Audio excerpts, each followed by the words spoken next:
Buenas, buenas, ¿cómo están? Hoy es viernes 30 de enero del 2026.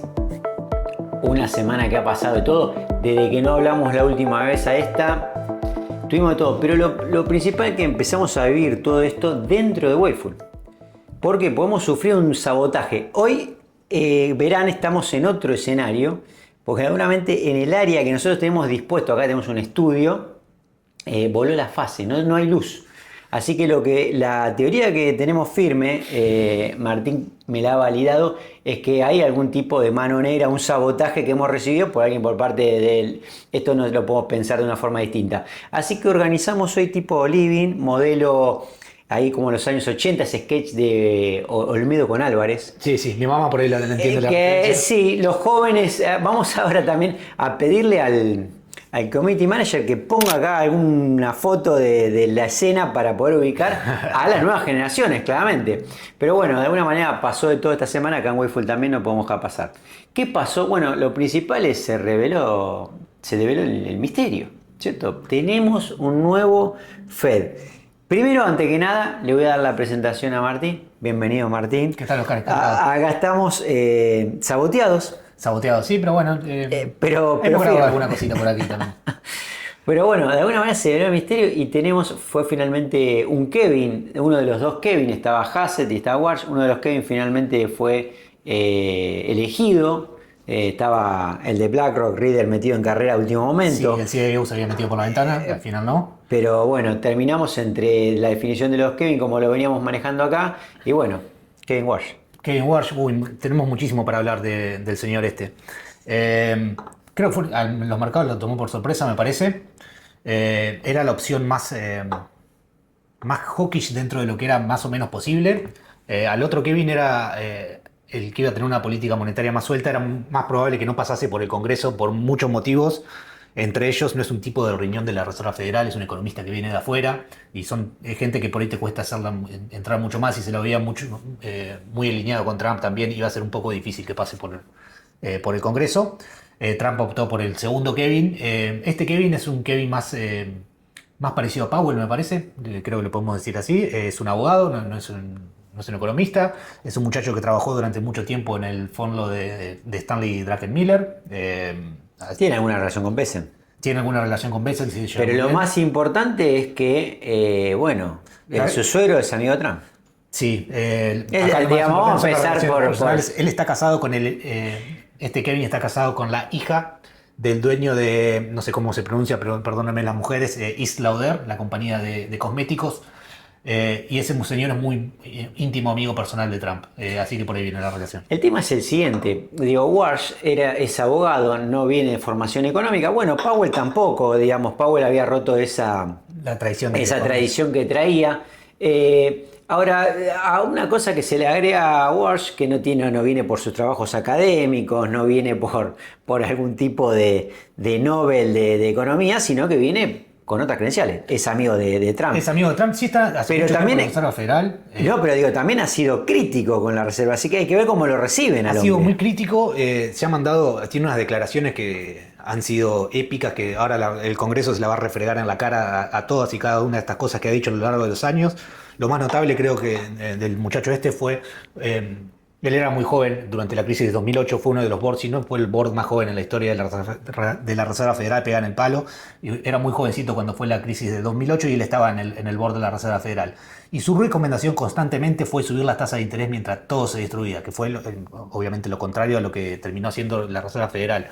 Es por esto que mucha gente le dice que es un hawk. Yo creo que es simplemente una persona que hace pésimos diagnósticos económicos y es por eso que recomendaba algo que no... Era lo contrario de lo que se debía hacer en su momento. O sea, vos estás metiéndote mal, de lleno con los abogados acá directamente. Ay, sí. Pasa que a los economistas los odio también, así que yo no quería... Era difícil.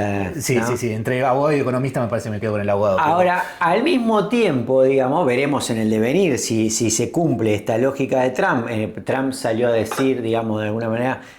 va a bajar las tasas, él quiere bajar las tasas, pero aparentemente el mercado piensa que no. El mercado piensa que no, el mercado te sigue pareciendo solamente 2 bajas de tasas, que era de donde vinimos a principio de año. Trump está convencido que este señor le va a bajar las tasas de interés 4, 5, 6 veces en el año. Yo creo, No, la verdad no lo sé, porque tendría que estar más preciado en el mercado. Ahora digo, la plata parece que no estaba preciado en la plata. En la plata, en el oro, en ninguno de los commodities ahora, los commodities que responden más a la inflación, en la que tuvieron este último impulso inflacionario, porque parecía que el dólar se estaba destruyendo frente a nuestros ojos, cuando salió La nominación, la nominación temprana. a este Kevin, que es el Kevin más hawk, se vinieron abajo muy muy fuerte los metales, aún siguen estando obviamente levitando arriba, pero la corrección fue fuertísima. La plata es la corrección más fuerte desde el año 2008, Más o menos 20%. para que veas, hasta recién que nos vinimos, sí, tal vez sea más ahora. Tal vez sea más ahora. Es tremendo porque, bueno, acá sí, digamos, podemos notar en este precio, o sea, en estos precios no estaba por lo menos la En nominación. esta ocasión no estaba, es rarísimo lo que está pasando en los metales, porque por ejemplo en China no se mueven y lo que ha pasado simplemente es que se están moviendo los precios de la plata en Estados Unidos y en China no. En China quedaron clavados, entonces tenés un diferencial enorme.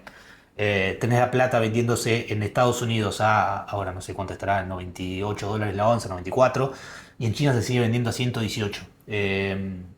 Así que, nada, puede que esté sobre reaccionando el mercado de los metales, pero todo va a depender de cuando empiece a hablar este señor. Ya lo que diga Powell y la conducción actual de la Reserva Federal no tiene ningún tipo de relevancia. Cuando empiece a hablar este señor y veamos un poco para dónde va, si efectivamente va a ser más del riñón Trump y va a ser un apéndice del Tesoro, vamos a ver estos trades inflacionarios nuevamente volar al alza, y si no, se seguirá por este camino que estamos viendo últimamente.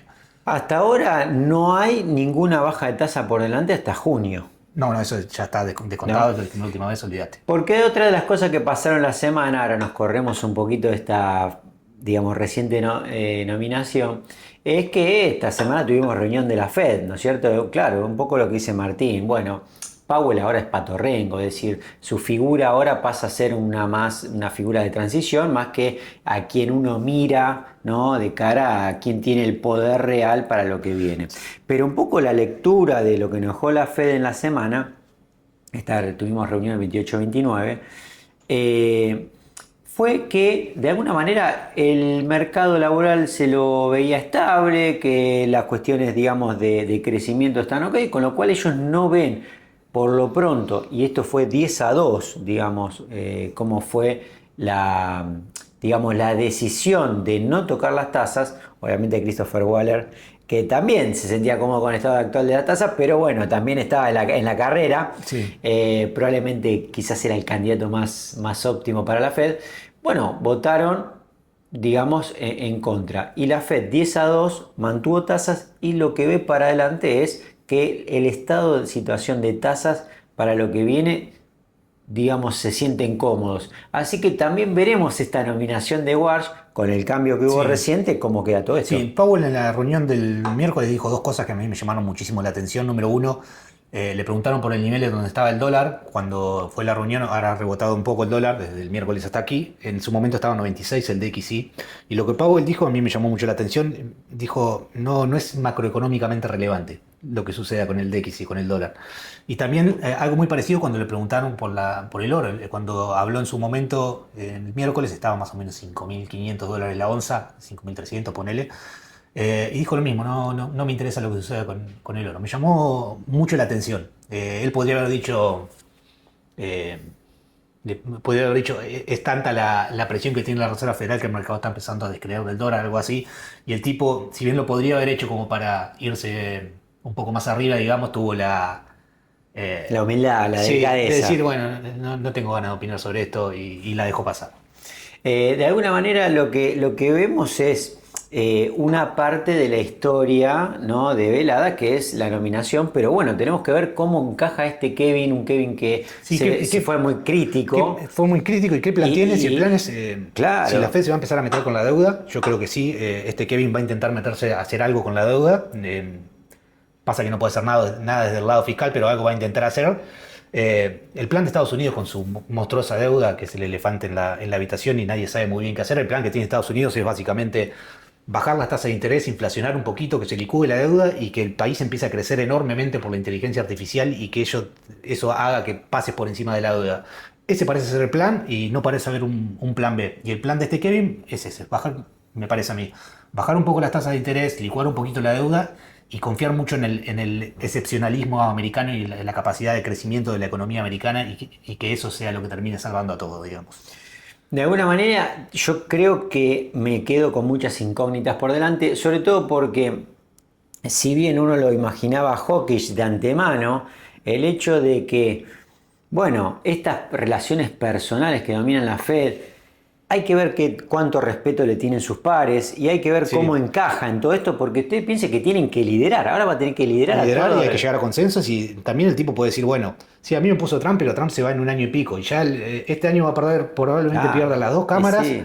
y el tipo empieza a mirar para adelante, ya vos te vas y yo me quedo 4 años y posiblemente otros 4 más. Eso no es menor porque, claro, en octubre tenemos de alguna manera elecciones en Estados Unidos. Allá no es como funciona en Argentina, ¿no? Acá en Argentina renovamos, por ejemplo, en lo que es la Cámara de Diputados, que allá es la Cámara de Representantes, se renueva por mitades, ¿no?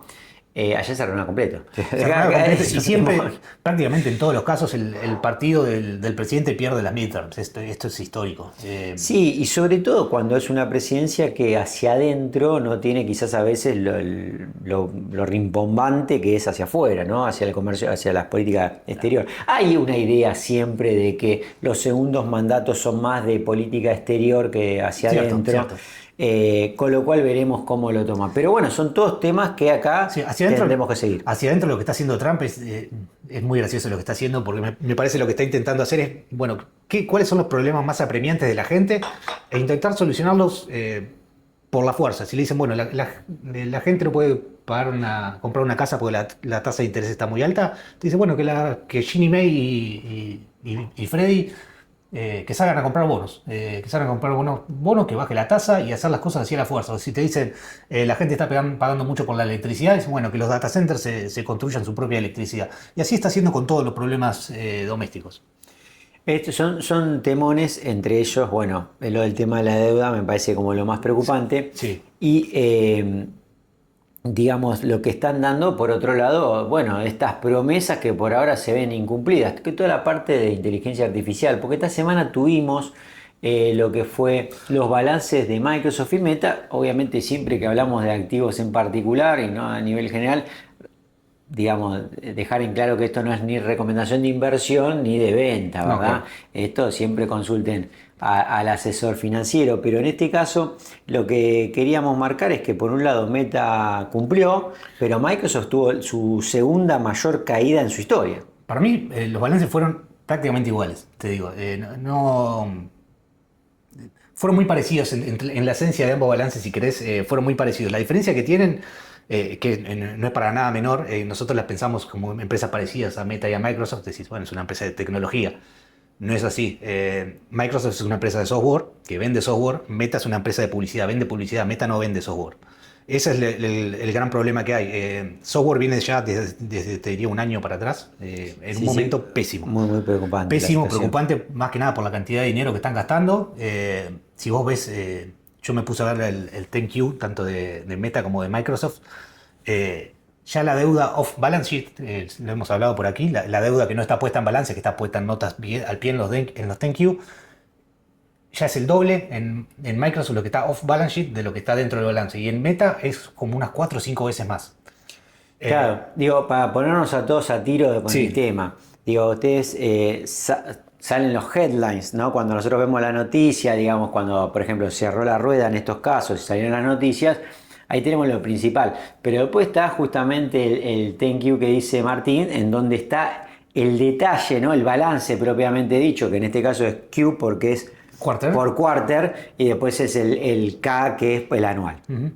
Pero entonces en esto que dice Martín es claro, vos tenés una fórmula, digamos GAAP, o sea, que está de acuerdo a las leyes contables que se mantiene el balance, y después hay algunas licencias que se ponen. El tecnicismo que usan estos tipos es, la ley americana te permite, si vos estos acuerdos los haces mediante un leasing, vos tenés una participación menor al 50%, si mal no recuerdo, lo puedes dejar, podés no meterlo en el balance. Y todas las compañías están haciendo esto. ¿Por qué el mercado premió una y castigó a otra? El mercado está diciendo, sí, Meta está gastando un montón de dinero, pero es para mejorar su publicidad, para poder targetear mejor la publicidad. En el momento no estamos viendo retorno, pero nos parece que va a tiene mejorar. sentido el negocio. Tiene sentido el negocio. En el caso de Microsoft y de cualquier compañía de software, vos estás creando un producto que lo tenés que vender después. Como que Meta está haciendo una mejora en sus servicios y estos están creando algo nuevo que hay que venderlo y tiene que ser rentable. Lo de Y Meta ya está que probado. en muchos casos atentan contra su propio Sí, ni hablar. previo negocio. Ni hablar. Muy complicado el sector software, sí. De alguna manera lo que decís es, Meta tiene como 4 o 5 veces la deuda que Microsoft esconde. No, lo que te digo es, dentro del balance, Meta tiene 4 o 5 veces más deuda fuera del balance que dentro del balance. Creo que tiene 70 billions dentro del balance y 300 fuera. Y el otro Y Microsoft tema... lo mismo, pero un poquito menos. Creo que tiene 80 billions en el balance y 200 fuera Y del el otro balance. tema es que vos venías acá de alguna manera diciendo, che, mirá que a ChatGPT no le queda mucho y Microsoft es dueño del 33%. Es dueño del 33% y además ya sé, la contabilidad me dan ganas de acogotar a alguien con la regla de la contabilidad americana. Les permite, por ejemplo, contar el revenue de OpenAI como suyo, lo cual está bien, te lo muestran en el headline, pero la pérdida que te generaría EPS la pueden dejar afuera, ponele. Entonces hace que te vaya muy bien en revenue, pero los EPS te termine dando, te dé bien y te tendría que haber dado mucho peor, ponele.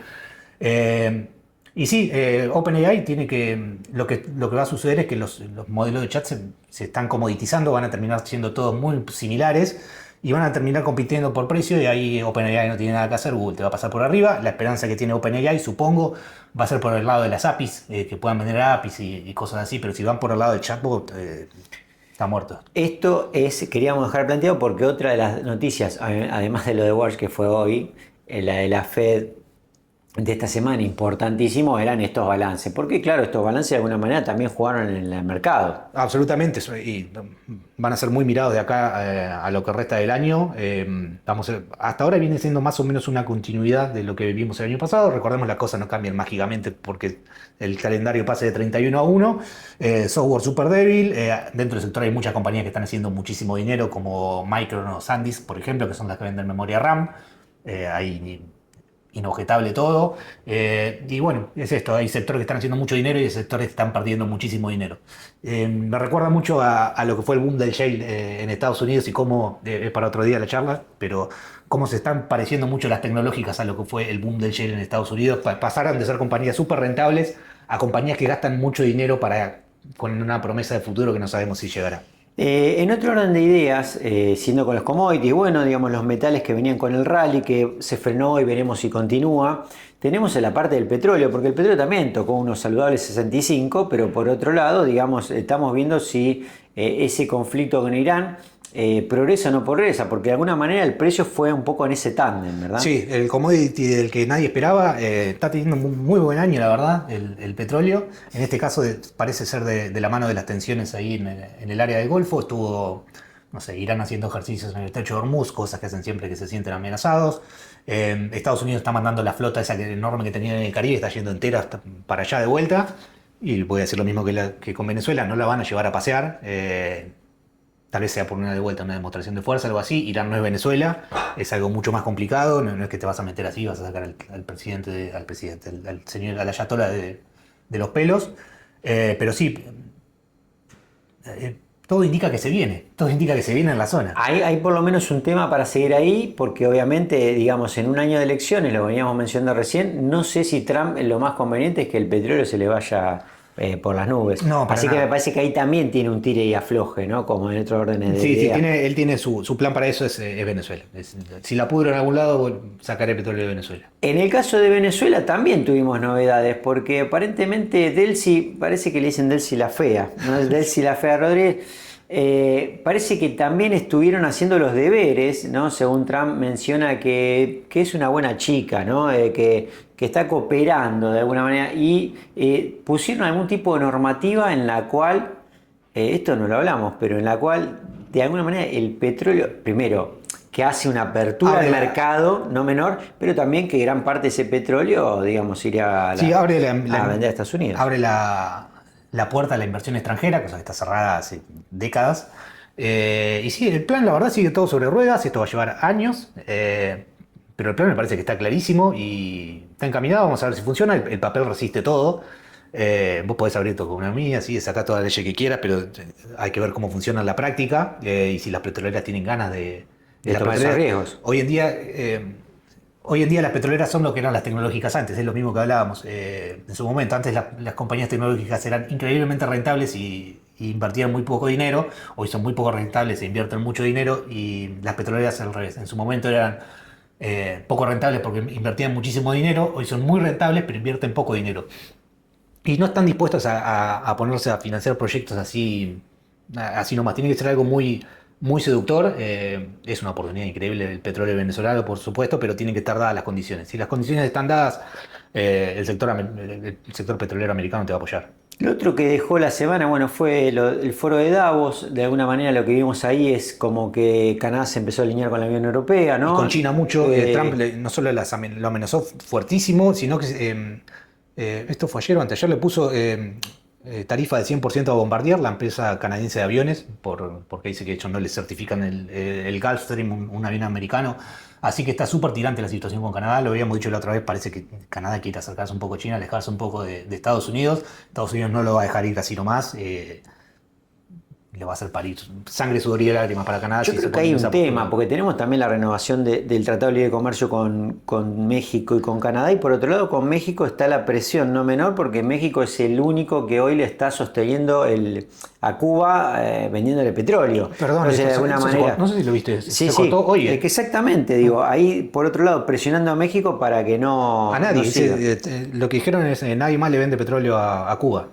Eso es tremendo, porque también, digamos, de alguna manera, digamos, Sheinbaum se juega la renovación, digamos, de ese acuerdo de libre comercio, que obviamente siempre beneficia más a los países más débiles en la relación cuando hacen un tratado. Va a ser gracioso, pero tal vez por primera vez en la historia veremos a Cuba realmente bloqueada. Claro, porque claro, ustedes saben que puertas hacia adentro siempre los cubanos dicen, bueno, vivimos mal por el bloqueo. Mentira. Esta vez creo que Esta vez capaz que te bloquean en serio. Capaz que es un bloqueo verdadero.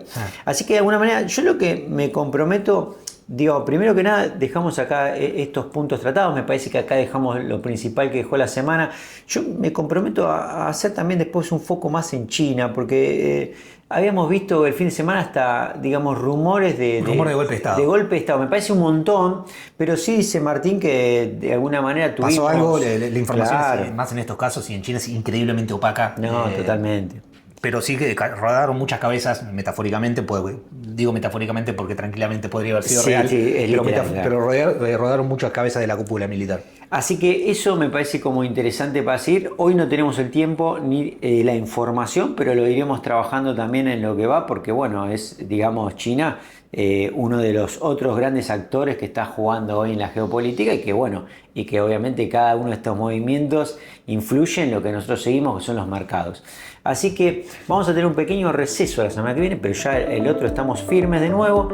¿Qué le decíamos para la semana que viene?